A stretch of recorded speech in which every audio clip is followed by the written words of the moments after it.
bụ ndị ọma m ga-ewo kene m nwoke kene nwaanyị na-ekiri m ụbọchị tata. This is another spiritual awakening series. Ọmụ abụchumikwu uche onye ọbara tụlee ọdịbe ụmụ mmụọ dịbe ụmụ mmadụ. O nwere kọmentị na dị eme ekikali. Even I used it in one of my posts na page na Facebook. I say, in seeking happiness for others, you will find it in yourself. Don't search for what you are passionate about. Serve others to make yourself passionate. So, I will tell you taa. The teaching for today is maturity and spirituality. You see, when you attain a certain level of consciousness in spirituality, then you start discovering that there are things which you do before that you no longer do anymore. Then you start discovering that there are things which you don't do before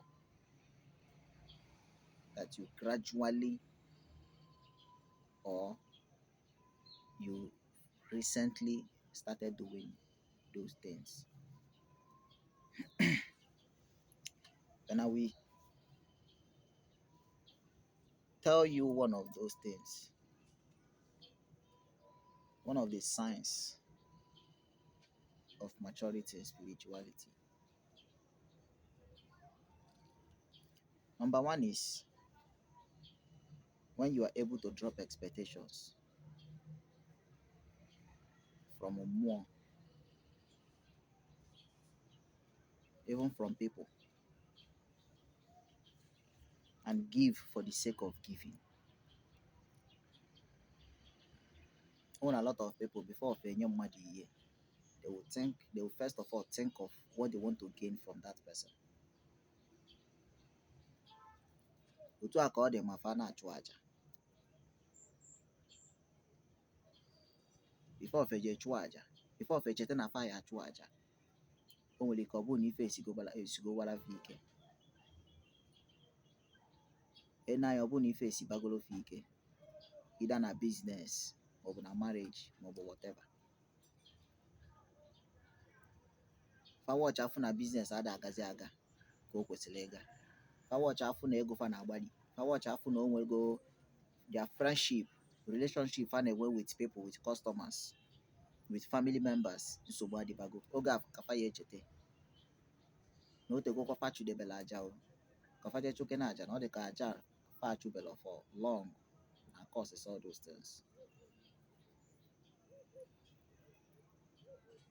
Then ịchụsizie ya bụ aja, echiche gị, ụtụrụ ụbụrụ gị niile atọzi na ya bụ aja, atọ na the expectations, atọ n'ife ị na-expect from mmụọ. Even sometimes you get disappointed. Ịpụta echi si na nwa dibịa mara ibe ọrụ, ọ bụ onye chụrụ aja chụtara ọja ọfụma.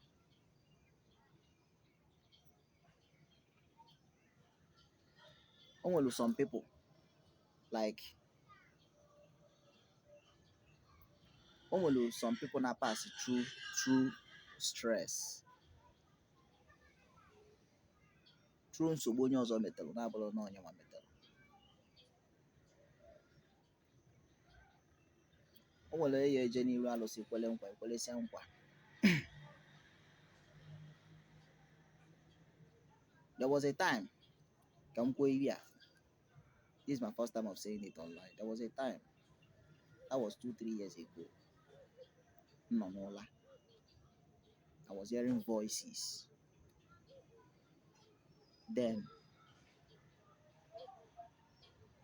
afọlọ m ife na-ekwu okwu mana anụrụ m onu dete. Ọ dị m ka ọ na-agwa m ife from behind. So I didn't turn to look. Mana I was hearing voices from behind. Ọkpọ m ọbala tụle, ọkpọ afa m, ọkpọ m uche. Ọ sị m na ọ bụlọkwanụ nkwa ekwere alụsị ka alụsị ji emelụ mmadụ ife. Ọ sị nọ ife anyị na-emela alụsị ka alụsị ji emelụ gị ife. That was what I had. Wee tete n'ụra. The message came direct. Ever since then, okwu a ejide m iwu na ejisi m ike. Ifolo na ụdị okwu a bụrụ ihe agbatara n'afa. No ife bịara direct to you from mmụọ. What are they trying to tell you? O nwere some people ị na-eje na be alụsị ma ọ bụ ije n'ihu alụsị ekwelu nkwa. Igwe alụsị nkwa na ihe eweteli ya egbu ma ọ bụ ihe eweteli ya ewu. Then along the line, alụsị emelụ gị ife ịyọlị ya. Then ichefuo na ihe echi ya azụ a complete your own side of the bargain. Before malie na-eme nwebe nsogbu. Before malie na-eme your business akọrọbụlụba. Before malie na-eme your marriages issue a na-adapụta. Before malie na-eme lose friends, na-lose peoples around. Ife malie na-eme ọ dịka ivi na-eme na asịsị asa. O nwere ike ije jụba ese asị gị na o nwere ebe ikwere nkwa ma ọ bụ o nwere ebe iji ụgwọ ma ọ bụ ichete na o nwere ebe iji ụgwọ isizi oke. O nwere ike nke ị na-ejezi na ịbụ na ego iji egote dị ewu ma ọ bụ igote dị ebu abụrụ problem. O nwere ike ije si ka iwere ọkụkọ ka ịyọ alụsị ahụ ka ayọtuo ya ka obi ya dajụọ, ka ị gbaa mbọ malife ihe eme jee wejeli ya ewu maọbụ wejeli ya ebu na anyị kweburu ya na nkwa. A na-eme ya eme.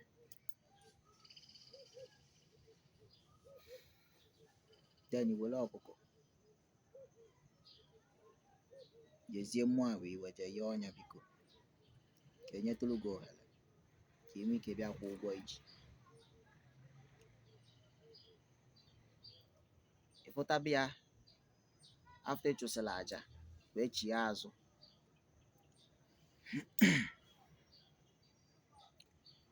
ị bịa notice ba na ọbụlọ the rate mmụọ nwa ji melụ gị ife n'izi ka ọ eji wee melụ gị ife nke kịta because one na-eji ya ụgwọ na-ekwubere akwụ. Before malie na-eme gị nwa onwe gị adịlọ spiritually orientated. Ịfụta na ego ebu na ahụ ijidego ya maọbụ ego ewu abago gị n'aka maka na ijego ya ahụ ma ọ wee nyetụ gị obere ohere. Out of ignorance na-eche ka ime itikwuo up ka more money batakwanụ gị aka so that igosi n'iwu agosi ebu na ka fụ nke ihe aka ya ejide wee na-alacha aka. Out of ignorance ka na-eche ka mmụọ bata. Before malie na-eme ebe niile akpọchikwa.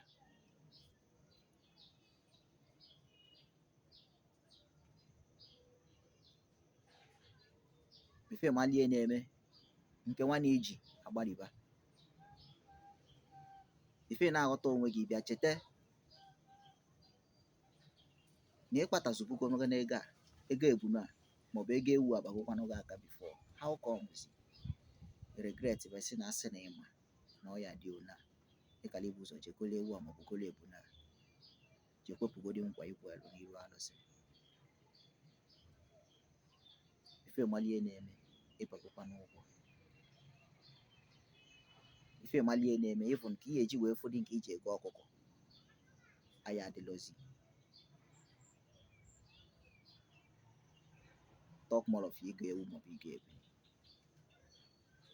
Before malie na-eme onye anyị nwebe nsogbu. Ife a na-agba gị na bụ most of ndị nna nna na ndị nne jisi through this process wee bubata otu n'ezinụlọ. Eme enume a na-asị na amoosu. Eme enume a na-asị na o nwere ofu alụsị ị na-eme ezinụlọ. Ị na-eme ndị nwoke akpataghị ego ị na-eme ndị nwaanyị amụtaghị nwa maọbụ anụghị di. One a ka o si ebido.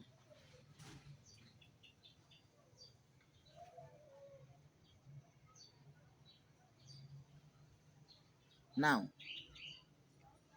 imewago expect ka mmụọ bụ ikwa gị ego na o si bụ gị ego n'izi ka ị werekwa mebe ife sọ gị, mana mmụọ ya emenụ ka ị malụ na mmụọ adịghị ebe ka mmadụ, mmadụ ahịa ebelọ ka mmụọ.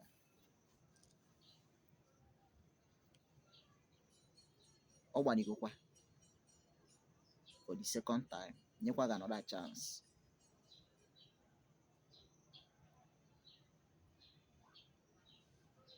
Meet you up with the contract inwe with the mmụọ. Meet you up with your side of the bargain. Ị nọrọgo in debt. Ife malie na ọ bụrụ o nwelu ndị ka na-eje kafaje kwụpụ ụgwọ nnefa maọbụ nne nnefa maọbụ nna nna fa natalụ n'elu mmụọ. Most of us are still paying the debt today.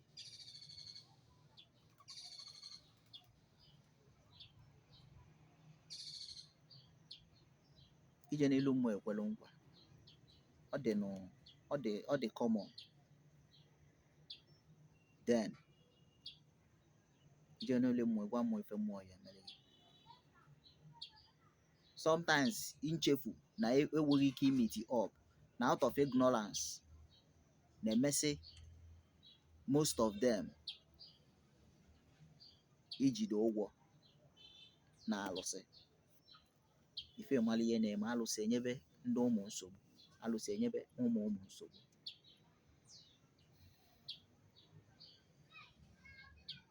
Ama m of a woman, ya na ụmụ ya ka a jelu from my place ije kafaje kwụtọpụ ụgwọ faji n'ilu alụsị. Nkwa dị woman kwere n'ilu alụsị bịazi na-enyezi ụmụ na ụmụ nsogbu. Recently kafasi na my place chọrọkwa ebe alụsị ahụ obi, chọrọkwa obodo ahụ ọ nọ, chọrọ ya gabakwa.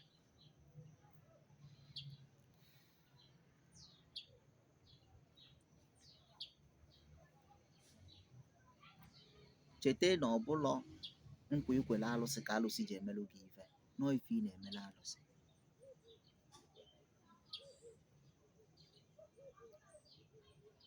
Are you giving for the sake of giving, or you are just giving to expect something from the alụsị, from the mmụọ? They are likely to disappoint you.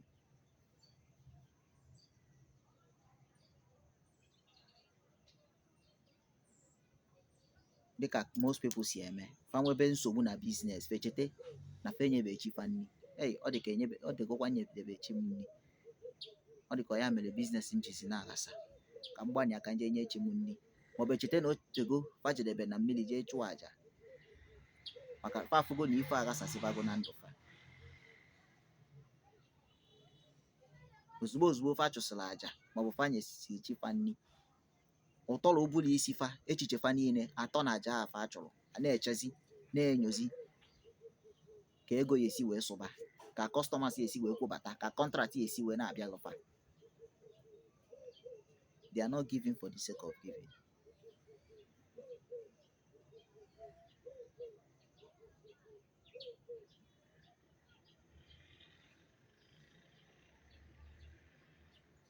A na-achụsị aja chefuo oli na ejụrụ aja.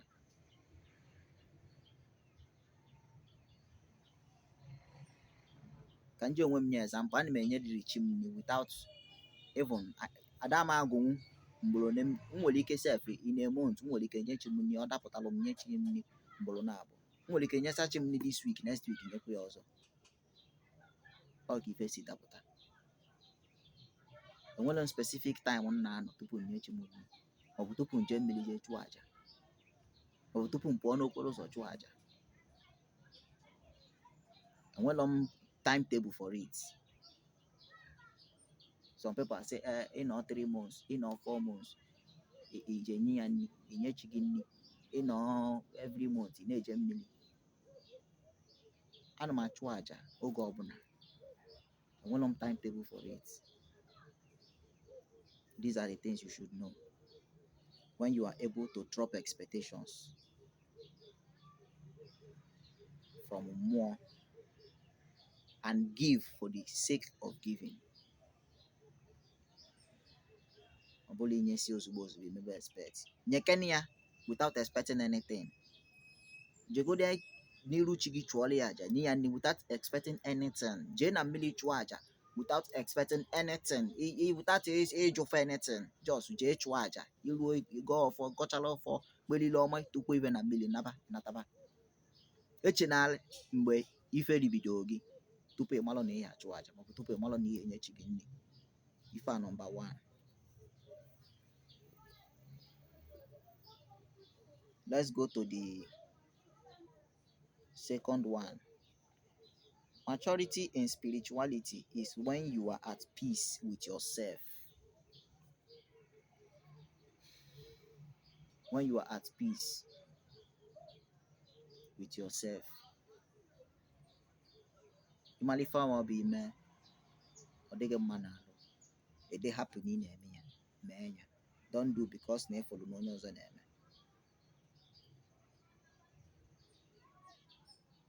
Emekwana maka ịfụrụ na onye ọzọ na-eme. Eso na m eme maka na ịfụrụ ka m si mee. Ịchọgodo ime ife mmelụ, chọọ your own pattern. Look for a different kind of pattern. It is suitable. Yeah, it is suitable to you. If I want to be messy, udo.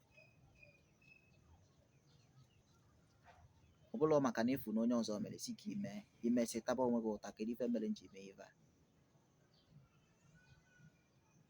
When you are at peace with yourself, ị bịa chọpụtaba na sense ibidoro mebe omenala ka ị nwere rest of mind. Ị bịa chọpụtaba na sense ịbịa discover a certain way of ịga ọfụ ụtụtụ, ị na-agọti ya maka ị nwere rest of mind. Ị bịa chọpụtaba na sense ibidoro chụba aja in a certain way that pleases your ndị otu, that pleases your chi, ka ị nwebelu rest of mind.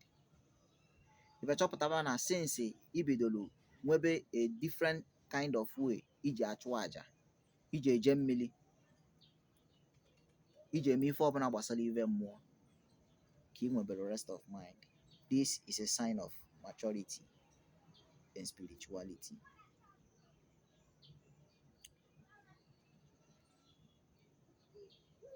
Ọzọ dịka ibe ya bụrụ when you understand that everyone is right in their own perspective, there might be reason for their action. We know there is always a reason. When you understand that everyone is right in their own perspective,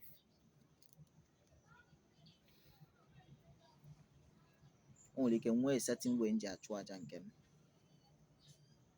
o nwere ike ọ bụla ka isi eme nke gị. That doesn't mean na mbịa nsị na ịmala ife ị na-eme, maọbụ o nwere ka isi eme nke gị ọ bụla ka m si eme nke m. That doesn't mean na ịfụ m ifilo na mụ na onwe m amala ife m na-eme. Okay, let's say for instance, abịa n'ọdịnala be anyị nwere our certain way ime ọdịnala na be anyị. Abịa n'obodo ndị ọzọ, fụa na onwe fa nwere their own pattern of ime their ọdịnala. Una ka ọ dị individual, dibịa niile nwere pattern o ji alụ ọrụ nke ya.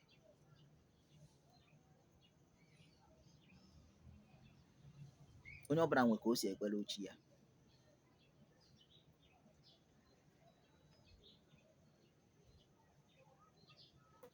Okay, o nwere o nwere o nwere ndị na-eme factory dot uchi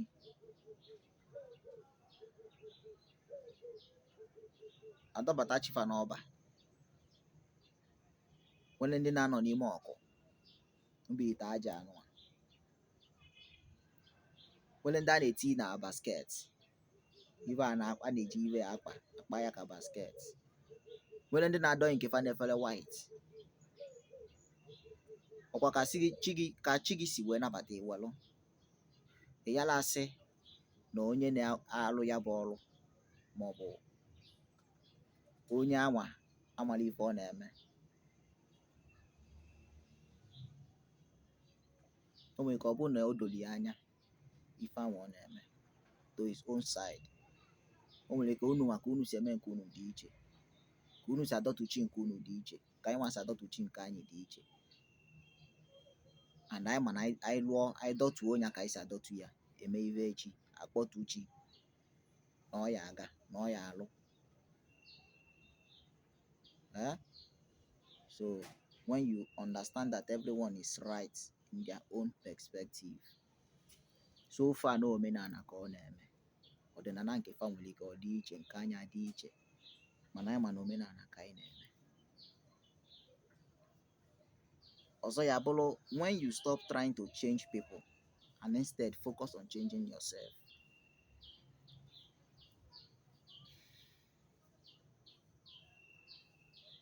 O nwere ka m this particular one ka m nwere ndị dibịa nye example na o nwere ka abịa na family maọbụ abịa n'ụlọ maọbụ abịa n'obodo maọbụ abịa na street maọbụ eri ibi, efu onye ifiluru ka inyere aka either one way or the other. Ifiluru o nwere ebe isi ya bụ ịka ya wee mali maọbụ o nwere ka isi wee ka ya mma, ifilu oge inyere ya aka, ị na-put effort, ị na-emekwa ya ka ọ dị obvious na ọkwa na enyemaka ka ị na-achọ inyere ya. Then at the time ị na-achọpụta na onye ada adapt to your effort maọbụ ada adapt to ife ị na-try ka ọ impact ya from you.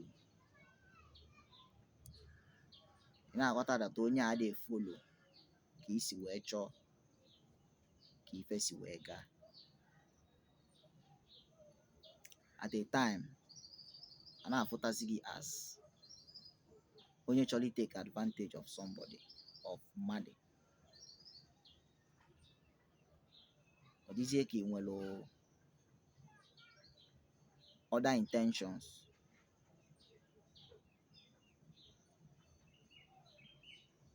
O nwere ka ọ yala ọ bụ a particular person, ọ bụrụ na ị bụ the kind of person na like ka inyelu mmadụ aka, mana ndị mmadụ adịghị aghọta, fa chọrọ ịghọta your kind of person, fa na-afụta gị as onye nwe other intentions. Ị na-soundzi like a lunatic, ị na-elukuzi stupid n'elu ndị ị chọrọ igwe eziokwu, n'elu ndị ị chọrọ inyere aka, n'elu ndị ị chọrọ ka ị napụta in one way or the other from ife na-esogbu fa maọbụ from ife iji fa na-agbụ. Then at the time ị bịa chee ọchịche, o nwere one statement in use in my previous post. I said if you cannot change the world around you, try to change yourself from within. If you cannot change people around you, try to change yourself. When you notice this change, it's a sign of maturity. When you stop trying to change people and instead focus on changing yourself from those people, from that circle, it's a sign of maturity. Eji m dibịa nye example because dibịa ọbụla na-ekili m ebe a will understand what I'm trying to say. It's from experience. So in your own aspects, I believe you can relate to what I'm trying to explain, to what I'm trying to put out.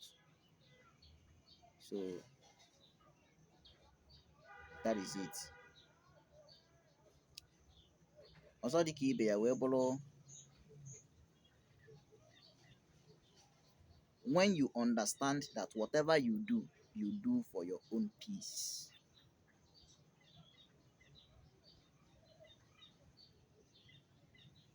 Whatever you do, you are doing it for your own peace. You don't do to please others. You are not practicing spirituality to please anybody.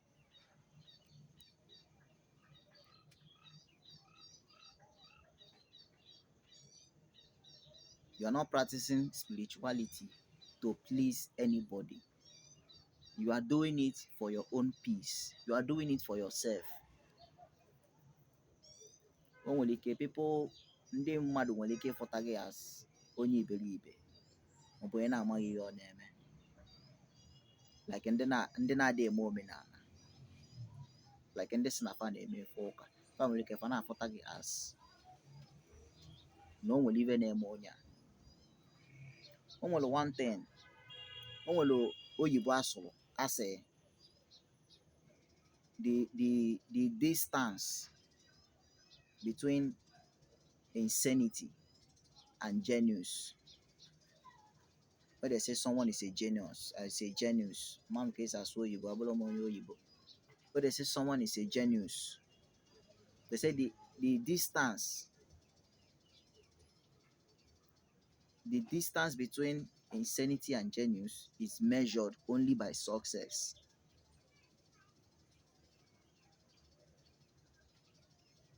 So when you are trying to meet up, oge ị na-eme ife ị na-eme based on ife ị kwetara, based on ife ị believe, based on ife ịma, na-abụrụ sọnsọ ife ị believe, based on ife ịma, ife ị na-afụ anya, ife ị kwetara. Ị ya na-afụ challenges like ịgafe, ndị ntamu na-atamu, ndị asịrị na-akụ asịrị, ndị na-ekwugheri na-ekwugheri. Onye nwere ọkpụkpọ oku can attest to what I'm trying to say. Because oge m bidoro my spiritual journey, adọrọ m na-ege ife ndị mmadụ na-ekwu. Because when I made it public, when I made it obvious to people that this is what I am, this is what I'm doing. Because omenala, most people now nabata na omenala, they are still practicing their omenala in closed doors. Mana fapụta outside, fapụta n'ilo, afọ ebe ebu Bible na-akwa aka fesolo, kwa aka, tie praise the Lord, tikwo ma Holy Ghost fire, tie amen. Mana fa baa n'ime ụlọ, fechi na practice their omenala in closed doors. O nwere a lot of people na-adịbe proud, na-adị enwe ike adịnwu proud ịpụta. Akpọ ndị omenala si ndị omenala pụta, fada apụta. Enwere m such people na my place na be anyị. O nwere ife ndị omenala na-eme, feje zolu na-enyo. Ife a na-eme na-atọfa o, mana fe ezolu na-enyo ka a ghara inyefe oche azụ n'ụka, ka a ghara ịbịa chọọchị the next Sunday asịfa je nọrọ n'azụ. Mana ekebe ife omenala, elibe nri fe ezolu nata nri anwa lie. Maybe na o nwere ife ekele a na-eli, ọ bụ nwere onye natalụ nri n'ebe emere ife omenala wee wenata ya ụlọ, maọbụ nwere ka esi ndị omenala si wee nwee nzukọ, eke mmanya, onye ama bụrụ nke ya na ụlọ. Ọ bụ na o nwere kapasiti wee relate with such a person, enyefa mmanya fa ṅụọ, enyefa n'ife rie. Mana apụta n'ọgbọ, pụta n'iguru mmadụ ebe ndị ya bụ onwe ife bụ pụta n'ọgbọ, fada ezi iru, fada apụta, fada achọ ka ndị mmadụ fụfa malụ na fa na-eso eme omenala. Ọ Sunday fe burukwa Bible gaba ụka, It is better to live one life, one complete life, than two lives that are incomplete. It is better to live one complete life than two lives that are incomplete. So maturity is when you understand that whatever you do for your own peace. You're not doing it to please anyone. Maturity in spirituality. You're not doing it to please anybody. Because life now ahead. You're not doing it to please your neighbor. You're not doing it to please any of your family members. You're not doing it to please anybody. Eh?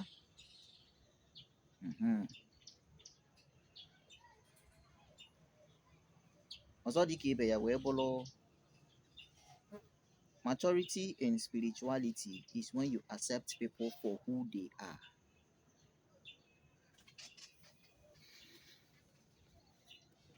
When you start accepting people for who they are.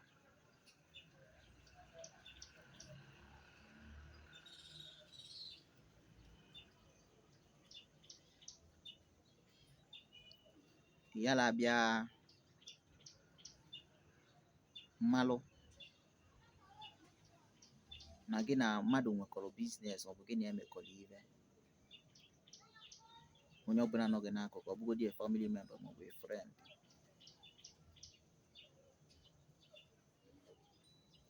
Gị na emekọghị ihe for too long. At least ikwesịgo gị na emekọgoro ihe for too long. Ikwesịghị ịmụta ka o si akpa agwa. Ikwesịghị ịmụta ụdị ka mmadụ ọ bụ.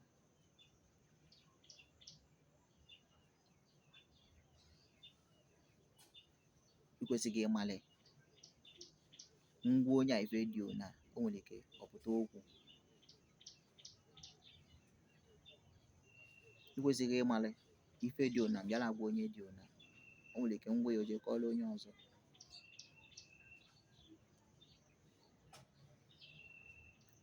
Ikwesịghị ịmali na onye a bụ onye a, onye a bụ onye a.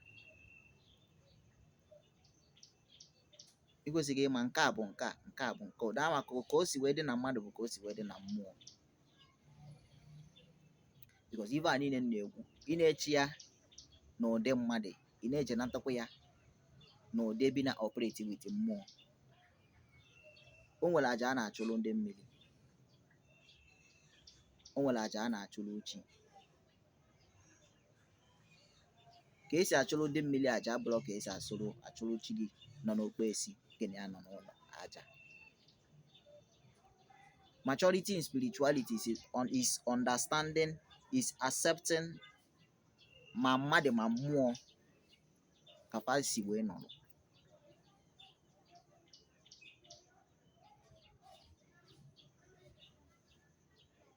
Ịmago na ive a ka m ji achụrụ chi m aja. Ịmago na ive a ka m ji achụrụ ndị mmiri aja. Ịmago na ive a ka m ji eje achụrụ alụsị bi na be anyị, alụsị nọ na be anyị aja.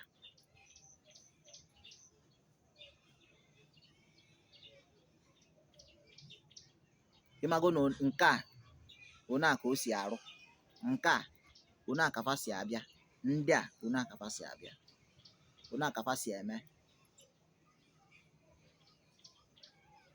one a ka ọ si dị na mmadụ. Ị na-amụta mmadụ, na-amụ mmadụ, na-amụkwa alụsị, na-amụ mmụọ. Maka na ife ịyọrọfa ka fa ya enye gị. Ịyọ mmụọ amamife, fa ya enye gị amamife. Ịyọ mmụọ amamife, fa ya enye gị amamife. Malụ ka mmụọ gị si aga. O nwere ka ị ga-esi wee nọrọ n'ụla, fa abịa gị ozi. Ọbụla mmadụ ya agwa gị nọọ ndị otu gị bịara ụdị ozi ya. Ọbụla mmadụ ya agwa gị nọọ chi gị bịara ụdị ozi ya. Ọbụla mmadụ ya agwa gị nọọ nwaanyị mmiri gị maọbụ nọọ di mmiri gị bịara ụdị ozi ya. Ọ maka na gịnị? Maka na ịnabatago fa ka fa si wee dị. Ka isi anabata mmadụ na ndụ gị, mmalụ na onye a bụ ọyị m, onye a nwanne m, Una ka esi anabata mmụọ. Ịmalụ n'isi oke una ka onye a dị, una ka ndị a dị, una ka ndị a dị. Iyala eme ife dị ona ebe a, ị na-emegodi ya ebe a, iyala ebufete ya ebe a. Most of ndị nọgolo n'ime omenala for too long ya aghọta this particular explanation. Most of ndị megolo ife omenala, most especially dibias, ndị nọ n'ife omenala megolo ife omenala for long ya aghọta this particular explanation. Maturity in spirituality is when you learn to let go. Ọkwa n'ebe a ka ọ na-esi ike. When you learn to let go, ọbụla ọgụ niile ka ị na-anụ, o nwere ka mmadụ ya esi wee mee gị ihe si ya gaba.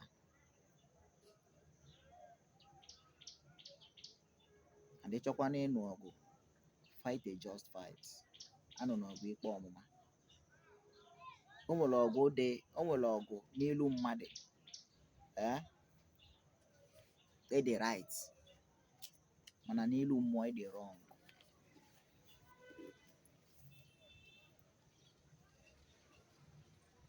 Ka m kọwalụ unu na m si na onwere ọgụ, ọbụla ọgụ niile ka ị ya anụ, maọbụ you should let go. Abụlọ mmadụ bịa maa gị ụla, let ya go, ịnaba.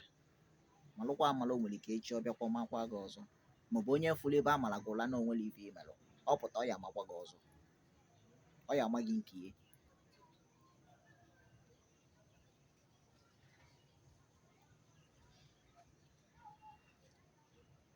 Let's say for instance, mmadụ bịa maa gị ụla,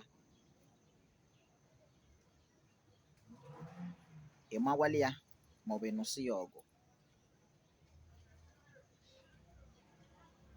Mala amala na unu adịgo even, onwere onye jisi ibe ya ụgwọ. Ọ ma gị ụla, ịmakwali ya, ijizi ya ụgwọ, ya nwe ijizi gị ụgwọ. Gị ma ijebezi n'azụ achọba ife ihe eme ya, ị na-achọ ibupụtezi another case n'enu another case. Ya bụ case ọzọ n'enu that case.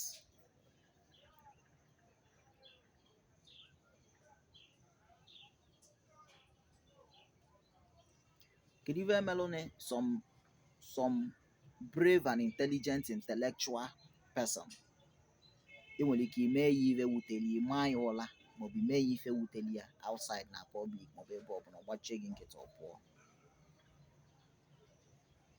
Onye ndị mmadụ ma na-esi that okay, onye a emenwe ife dị ona, onye ndị mmadụ na-atụ egwu, ndị mmadụ na-atụ ya ụjọ. Fama na o nwere ife o menwu, maybe pụta na public out of maybe na ịmala ama, maọbụ out of maybe na ịchọ ka ịkpa ike, ka igosi ụmụ ụwa na o nwere ife ihe emenwu, na ịdalatụ onye egwu, maọbụ ịdalatụ ya ụjọ, ịma anya ụla, maọbụ o nwere ife imeli ya na public, maọbụ ime ya embarrass, ọ lapụ gị ọgaba. Ịmala ife eme na o ji lapụ gị wee gaba. Ọ chọrọ ịbịa gị revenge, ọ chọrọ ịgbata gị ụgwọ in a different way. Ọ yala adọ gị aka n'akwa, ọ yala emetụ gị aka, ọ yala amagwala gị ụla, ọ yala agwa gị ajọ okwu, o si ebe a pụọ. Sọnsọ ya nwa mara ife ọ na-eji ime, and ife ọbụla o mere gị, ọ ya enwetalele gị. Hence na o welitere aka wee magwalụ gị, maọbụ mee gị, maọbụ tọdị gị aka n'akwa, maọbụ n'ụnụ ọgụ, unu kwa aka, ọkwa gị kwa anya, unu si ebe a na onwere onye ji ibe ya ụgwọ. Onwere onye ji ibe ya ụgwọ. Ife ahụ o mere gị, ọkwụkwọ gị ụgwọ ya ebe a. Gị nwa na onwe gị ịma ya ụla, ịmagwala ya ụla, na ọkwụkwọ gị ụgwọ ụla ahụ ọ ma gị. And it takes only a brave somebody, an intellectual entity, intellectual person,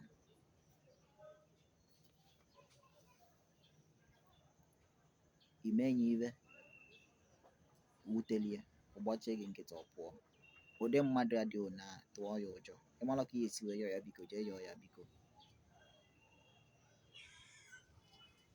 Ọdọlọ gị aka n'akwa, omelụ gị anything, ọpụba. Ịmala ife ọ na-eji ime.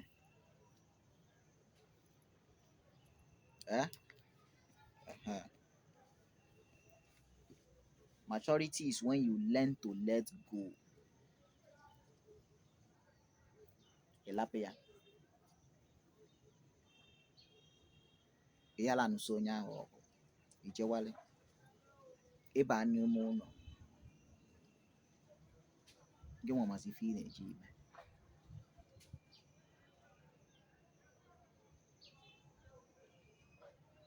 Let's go abụrụkwa na nsị gị jee dule ana kiribe nkiri, ịchọkwa ịdị nọrọ ana wee kiribe nkiri,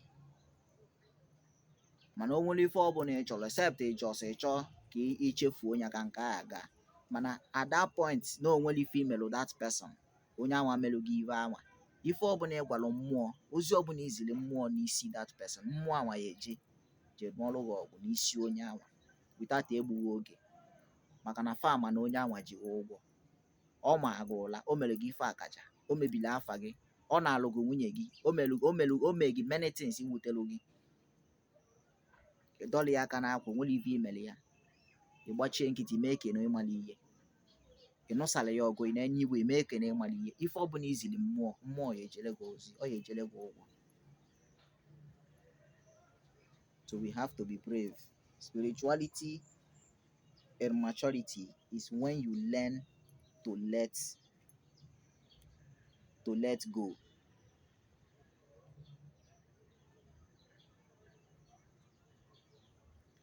Spirituality and maturity is when you stop comparing yourself with others.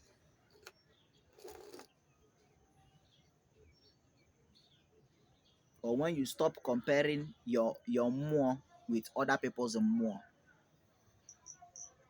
Kedu ife emelụ na chi m na-emelụ onye dị ona ife dị ona, chi nke m, ọ bụ kedu ife emelụ na chi onye a na-emelụ onye a ife dị ona, chi nke m adịghị emelụ m ife dị ona.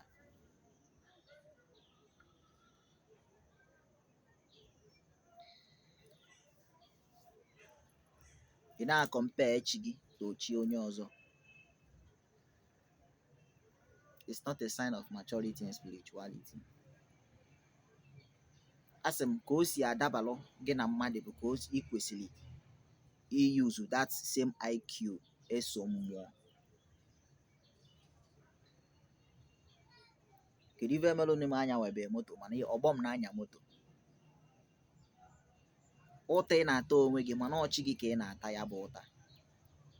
Kedu ife emeni na m alụbela ụlọ mana ọgbọ m alụgo ụlọ, kedu ife na-eme na-ata onwe gị ụta, ị na-esi ngọ. Asịlọ m na ọ dịlọ mma mmadụ ịjụ ajụjụ o, mana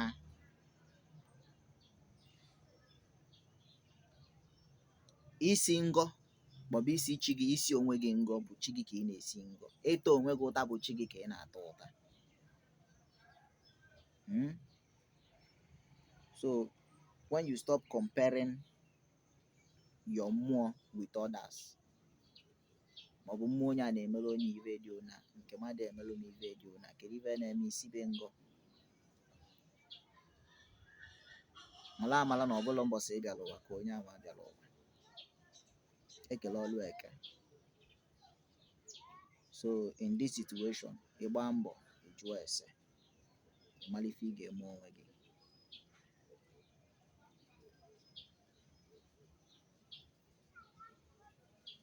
Maturity in spirituality is when you can differentiate between your need and your wants, and you can let go of your wants. Maturity in spirituality, nke a ọ na-adị very difficult for a lot of people. Maturity in spirituality is when you can differentiate between need and want, and you can let go of your wants.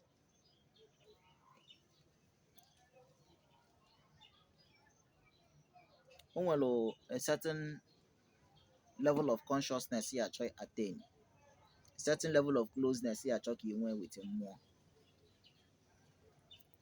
Ị bụrụ onye na-aṅụ mmanya too much, you can simply jekwulu mmụọ gị, ọ bụ mmụọ gị na gịnị ya dị na mma. Ịmago na ịkwụsị ịṅụ mmanya na onwere ife ọya eme gị, onwere ife ọya egbochi gị. Ese mmụọ anwa, ebe ọ bụ na m na-aṅụta mmanya ọfụma from tata kaba mma aṅụzi mmanya, m ga-eji maka ife dị ona akwụsị ịṅụ mmanya, mana si meelu m ife dị ona. na strike a bargain with mmụọ abụrụ sọnsọ oge ibulu ebunu jee ilu mmụọ maọbụ bulu ewu maọbụ bulu ọkụkọ maọbụ were ọjị maọbụ nzu jee ilu mmụọ jee yọọ ya ihe kwubie okwu before mmụọ ahụ emeelu gị ibe ahụ. You are striking a bargain with mmụọ. It's not just by material things. I nwere ike iji ife ị na-eme strike a bargain with mmụọ. I nwere ike ese mmụọ mma ṅụzi mmanya ma ndetuzi m ọnụ ọma ndetuzi m n'ọnụ and I will keep to it mana si dododo na ife ihe emelụ m nchọ ka imelụ m. Keep to your own side of the bargain and let the mmụọ keep to its own side of the bargain. I nwere ike ese mmụọ si tata kaba mma mmetụzi ife dị ona aka. I nwere ike ese mmụọ si tata kaba mma nlizi nni dị ona. O nwere ike ọ bụrụ your best food, ọ bụrụ ife nne katacha like, ọ bụrụ ife ahụ ị na-eme enye gị obi aṅụrị. You can sacrifice it to that mmụọ. Esi ya ma mmenatazi ife a n'ụwa m mana si tata kaba na ife nchọ ka ị na-emelụ m.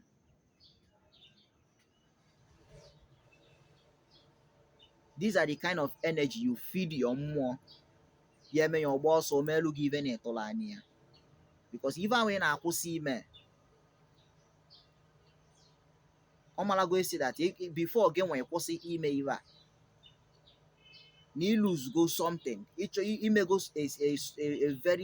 a very should I use the word profound ọ bata m n'ọnụ mana amalụ m na ọ dị correct biko ama asụ oyibo biko dị mana ọ bụ na ọ dị correct ka ijebe ọ bụ na ọ dịrọ correct unu wepụ ya biko na ịchụgo nnekwute aja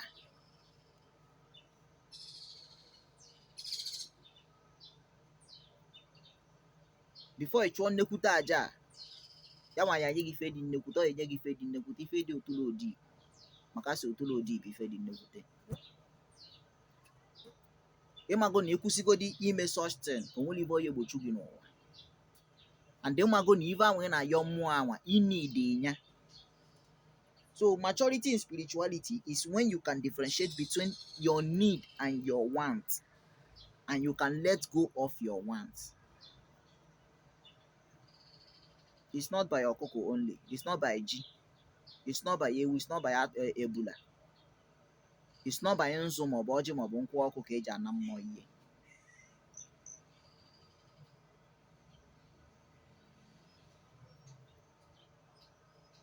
Why is it that most men ndị a na-emesi ụmụ ive klọb ndị ụmụ ive society ndị a abịa nyefe ofu ụlọ asịfa oyi ya yala emesi ya n'ụwa gị ọ bụrụ one thing na ọ katacha eme alike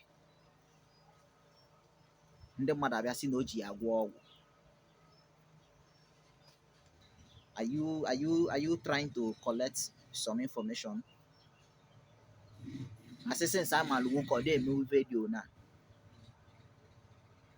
vidio na ọ dị emezi ya ọ dị eme ya asị na o jego rie ọgwụ ego ọ dịka ya ka o ji rie ọgwụ ego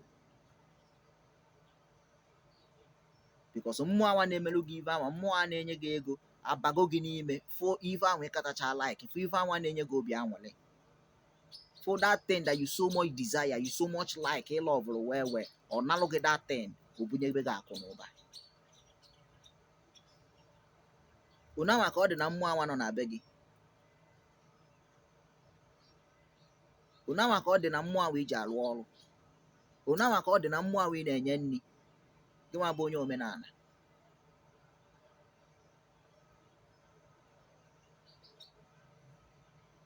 Ihe ejekwulu mmụọ ise mmụọ ife dị na mma mmezi ihe ife dị na mma nrizi ihe ife dị na achọ ọzi m ihe ife dị na mma mmetụzi ya aka mana si imewele m ife dị na si ite atagaba ị ga na-emelu m ife dị na si ite agaba provided you keep to your own side of the bargain. Let the mmụọ keep to its own side of the bargain. That is maturity.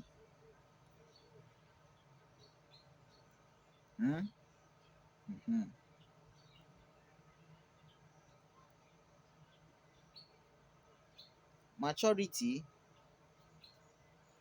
In spirituality is when you stop attaching happiness to material things.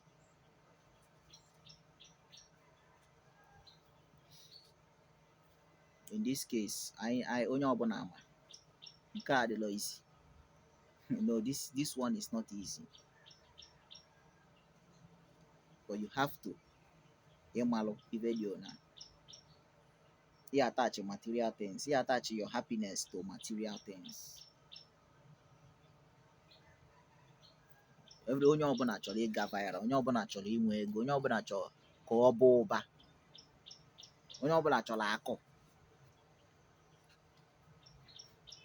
Everybody wants riches and fame. Onye ọbụla chọrọ ka amali ya n'obodo, ka ọ kpata akụ, ka ọ baa ụba. And kedu ife ya eji wee atenye ife a? Material things ya dey involved.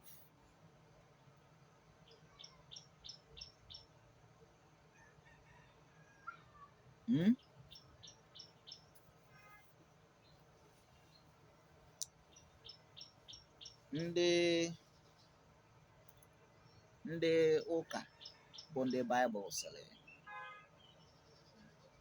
seek first the kingdom of God and every other thing shall be added unto thee. Obibe kwuru. Welu kene echiche anwa tii na mmụọ anwa nọ na be gị. Tiigodo echiche gị niile, all your effort niile, ife niile ị ya eme, all your devotion na ife gbasalụ omenala, mee nya metụ ya mma ka ịfụzi ife ọma na-esi ya wee bịa.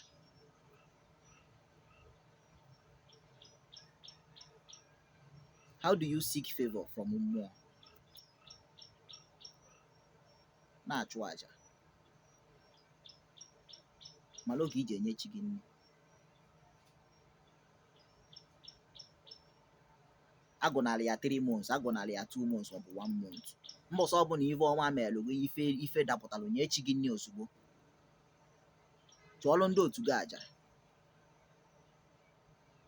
jee na mmiri chụọ aja at least once in a while. Ife ọma meelụ gị, jee agụ na mgboro n'iyi eje in a month.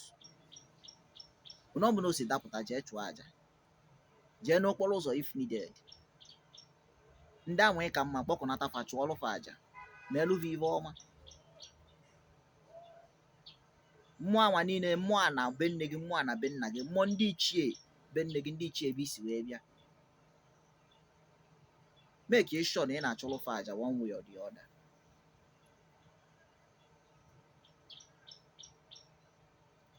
Seek the face, ka ọ face ka m ya akpọ ya, of your ancestors and every other entity aligned to you, and every other thing shall be added unto you.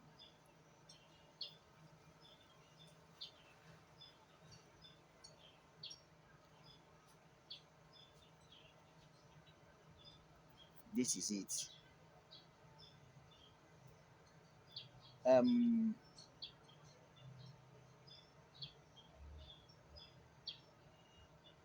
Okay, ọzọ dị ka ibe ya wee bụrụ, when you focus on positives in people. Maturity in spirituality is when you focus on positives in people.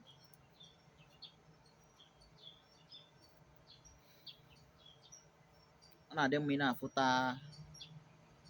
mmadụ ibe gị maọbụ onye ọbụla nọ gị n'akụkụ,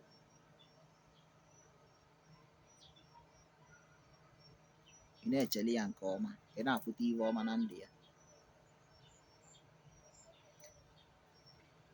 ị na-afụta his or her potential, not just anụ arụ.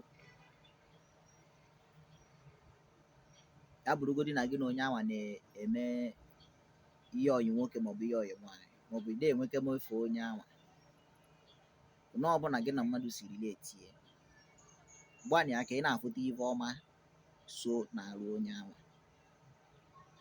There was this statement I made ka m mekwa ya ọzọ.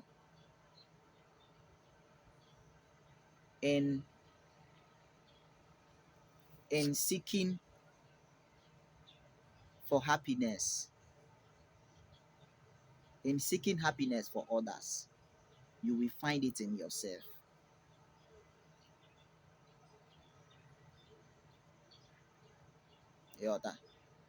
Don't search for what you are passionate about. Serve others to make yourself passionate. I used this word. I may use yoga. On my page, before I'm going to post in Jamaica. I posted a picture with these words. I posted a picture with these words. So when you focus on positives in people, you see positivity also around you. It's a sign of maturity in spirituality.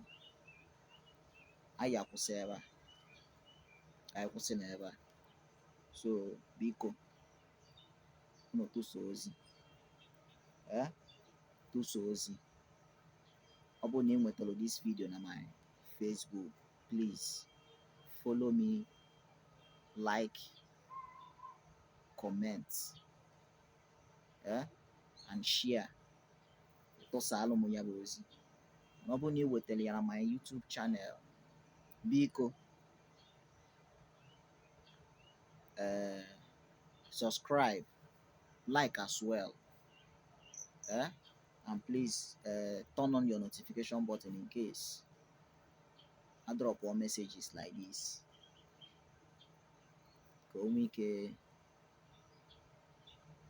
lute ebe na ọsịsọ. So udo dịrị nwoke, udo dịrị nwaanyị ọbụla na-anụ olu nka na-ewetara unu ozi. So ọ ka bụkwa Uche Nwikwu Uche, onye ọbụla tụlee dibịa alụsị, dibịa mmiri. Ana m eme alụsị na-eme mmiri. You need my contact dị na my page, my address dị na my page. Ife ọbụla ị chọrọ ịma gbasara m dị na my page. Ada m ezo onwe m ezo, ebe m na-ezola ezo. So thank you so much for spending this time with me. Thank you so much. So please follow and tụsa ozi, share. Olu mmadụ niile ntị. So ekene m ụmụ Igbo niile ma ndị nọ home. Kenekwana unu asụwalụ m nne. Most of my Facebook followers ndị sụwalụ m nne for long, ma ndị ka na-esoro m ọfụlụ anụwa. Ekene m unu ọfụma. Thank you for your support. Unu afụgonu ka social media si wee dizie kịta. So please, I really thank you. Ọ dịla izi mmadụ ịbịa kilisi anyị na-follow you, na-support in one way or the other. It's never easy. So I thank you all. I thank you guys. Any of my messages in Kenya, you can send me a message on my WhatsApp. Maybe a drop one message na message box, at the messenger, at the Facebook messenger. Drop a message, then you want to leave a message. I will send you reply. I don't reply everybody. I don't reply And when pride, I don't have pride. Whoever that messages me, I reply the person immediately. Before we actually make a money. So thank you for your support. Thank you so much for your support. Tata bo okay, town one. Echibeke. So if I'm a melumi bonini bobo, and then as wavia, Monday name business, Monday nothing bo office. The bobo no kill him. Bobo no we full video, we kill a video can a moon. a sị ife ọbụla unu tiri aka na-agalụ n'ọfụma ọfụma na ọma bụcha ikwu uche tiri aka n'obi wee kwuo ya ọfa gụrụ wee leta ọsị ekene m unu ekene dịrị unu thank you